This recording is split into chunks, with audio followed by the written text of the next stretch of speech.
Recently ভারতে এসেছিলেন বিশ্বের সবচেয়ে বড় ইউটিউবার মিস্টার বিস্ট।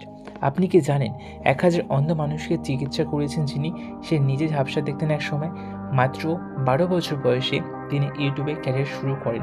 2016 সালে যখন পুরোপুরি পড়াশোনা ছেড়ে ইউটিউব করার সিদ্ধান্ত নেয়, তখন বৃষ্টির মা ভাবে এটা পুরোপুরি পাগলামি এবং ছেলে উচ্ছনে যাচ্ছে বলে ঘর থেকে বের পর্যন্ত করে দেয়। কিন্তু সে হাল না ছেড়ে ভিডিও বানাতে থাকে। 2017-তে তার একটা ভিডিও ভাইরাল হয় যেখানে সে টানা 40 ঘন্টা ধরে 1 থেকে 1 লাখ পর্যন্ত গুনতে থাকে।